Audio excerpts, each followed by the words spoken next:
যে কোনো জিনিসের সাথে আপনি যদি অনেক দিন, অনেক মাস বা অনেক বছর ধরে যদি কানেক্ট থাকেন, সেই জিনিসের প্রতি মায়া বা ভালোবাসা সৃষ্টি হবেই হবে। তখন আপনার হাতে হয়তো কিছু করারই থাকবে না সেই জিনিসটাকে বাঁচানোর জন্য, কিন্তু হয়তো কোথাও গিয়ে সেই মায়া বা ভালোবাসাকে আপনাকে ত্যাগ করতেই হবে। হ্যালো বন্ধুরা, আমি রূপম চলে এলাম আরও একটা নতুন ভিডিও নিয়ে। বন্ধুরা, এই ভিডিওটা আমি কথা বলতে এসেছি একটি নাটককে নিয়ে, যার নাম হচ্ছে মাস্তান, ডিরেক্টেড বাই রুবেল আনুশ। এবং এই নাটকটা পার্টিকুলারভাবে আমাকে রিকমেন্ড করেছে একজন ভাইয়া, তার নাম হচ্ছে মোহাম্মদ হেলাল আফ্রিদি। তো সেই আমাকে গতকাল বললো যে দাদা এই নাটকটা এসছে, তুমি প্লিজ একটু দেখো।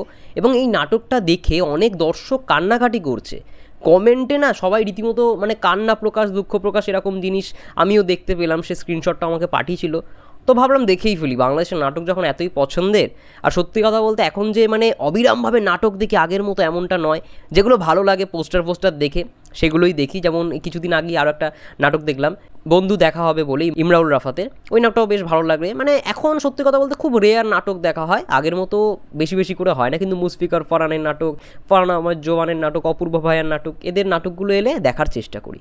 তো যাই হোক, এই নাটকটায় মুখ্য চরিত্রে রয়েছে মুশফিকার ফারহান এবং তানিয়া বৃষ্টি।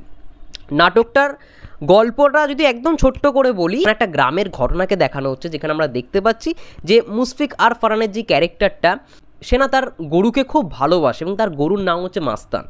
তো যে কোনো জিনিস, এটা বাস্তবের সঙ্গেও রিলেটেড, আপনারাও রিলেট করতে পারবেন। আমরা যদি মানে পশুপ্রেমী হয়ে থাকি না, অনেকে আছে দেখবেন পশুপ্রেমী, যাদের বাড়িতে বিড়াল, কুকুর, যাই হোক না কেন, এনিথিং, তাদেরকে যখন একটা দীর্ঘদিন ধরে ট্রিটমেন্ট করে বা তাদেরকে খাবার দাবার দেওয়া থেকে শুরু করে তাদেরকে লালন পালন করে, তো তাদের প্রতি একটা ভালোবাসাও তৈরি হয়। তো সেরকমই মুশফিকার ফারহানের যে ক্যারেক্টারটা, সেও একজন মানে মানে কি বলবো, তার সন্তানের মতো করে মাস্তানকে ভালোবাসে।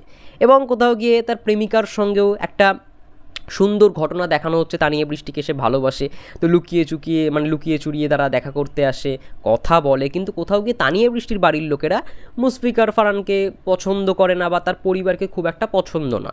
তো কোথাও গিয়ে তার জন্য তানিয়া বৃষ্টির বিয়ে হয়ে যায় একটা অন্য বাড়িতে, এবং তখন কোথাও গিয়ে সে ভালোবাসাটা পেতে গেলেও পেল না। তো এইটা একটা মানে কি বলবো, আঘাত, একটা কোথাও গিয়ে কি বলবো ছাড়াছাড়ি একটা দেখানো হলো এই নাটকটার মধ্যে। এবং অপর পক্ষে এই বাড়িতে তানিয়া বৃষ্টির বিয়ে হলো, সেই বাড়ির লোকেরা কুরবানি ঈদের জন্য একটি গরু চায়, এবং সেই গরুটা হচ্ছে আবার মাস্তান, মানে মাস্তানকেই তাদের চাই। সে যত টাকা হোক তারা সেই মাস্তানকে নিয়ে আসবে এবং কুরবানি ঈদে সেই মাস্তানকেই তারা কুরবান দেবে, এমন একটা সিচুয়েশান দেখানো হচ্ছে।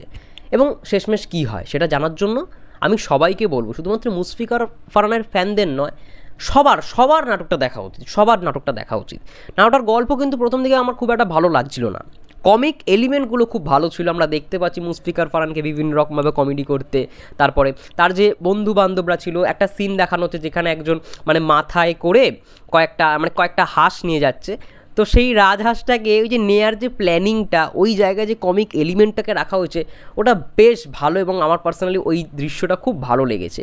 কিন্তু ভালোবাসার যে অ্যাঙ্গেলগুলো দেখানো হচ্ছে, সেটা আমরা বিভিন্ন নাটকে যেরকমভাবে দেখে থাকি, আমার সেরকমই লেগেছে।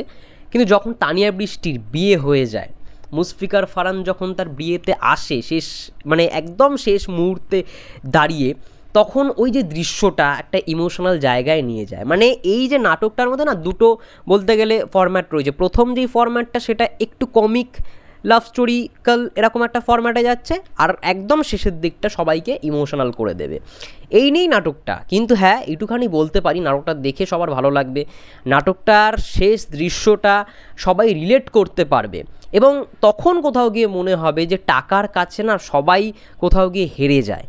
মানে আমার কিছু করার থাকলেও অপর পক্ষে যদি টাকা থাকে এবং আমার যদি সেই টাকার অভাবটা দেখা যায় বা ঘাটতিটা দেখা যায়, তাহলে আমার আর কিচ্ছু করার থাকবে না।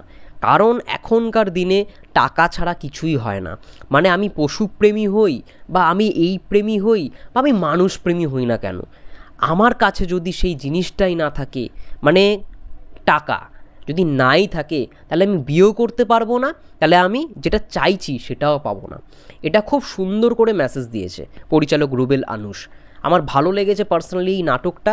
এবং আগামীকালকেই কুরবানি ঈদ, এবং কুরবানি ঈদ উপলক্ষে এরকম নাটক কিন্তু প্রত্যেক বছরই আসে, মানে গরু কেন্দ্রিক এই নাটক কিন্তু প্রত্যেক বছরই, আগের বছর আমি দেখেছিলাম এটা আসে, কিন্তু আমি পার্সোনালি এই প্রথমবার গরু কেন্দ্রিক এরকম একটা নাটক দেখলাম, মানে মাস্তান এতটাই ইমোশনাল, এবং এটা না খুব রিলেটেবল, সবথেকে বড় কথা খুব রিলেটেবল, মানুষ কানেক্ট করতে পারবে। এবং মুশফিকার ফারহানের অভিনয় নিয়ে তো আলাদা করে আমার কিছু বলার নেই, তার অভিনয় ভালো লাগে বলেই তার নাটকগুলো দেখি। তানিয়া বৃষ্টিকেও বেশ কিছুদিন ধরে ফলো করছি, তার নাটকগুলো ভালো, তার মানে যদি ভালো স্ক্রিপ্ট পায়, সে যদি ভালো গল্প পায়, সে কিন্তু তার অভিনয়ের বেস্ট মানে 100%টা দেয়, এটা আমি দেখেছি।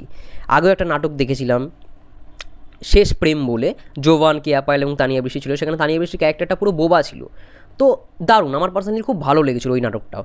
তো সেম টু সেম মাস্তানও তার অভিনয় ভালো লেগেছে, দৃশ্যগুলোকে এত সুন্দর করে সাজানো হয়েছে, যেরকমভাবে কালারফুল ব্যাপারটাকে দেখানো হয়েছে, এবং তার সঙ্গে সঙ্গে যে মেসেজটা দেওয়ার চেষ্টা করেছে পরিচালক, ব্রিলিয়ান্ট, অ্যামেজিং, আমার অসাধারণ লেগেছে এই নাটকটা। এবং আমি সবাইকে বলবো নাটকটা দেখার জন্য, সবার দেখা উচিত। আমি অন্তত মনে করি যে যারা আর কি মানে যে কোনো পশুপ্রেমী হতে পারে, সবার দেখা উচিত এই নাটকটা।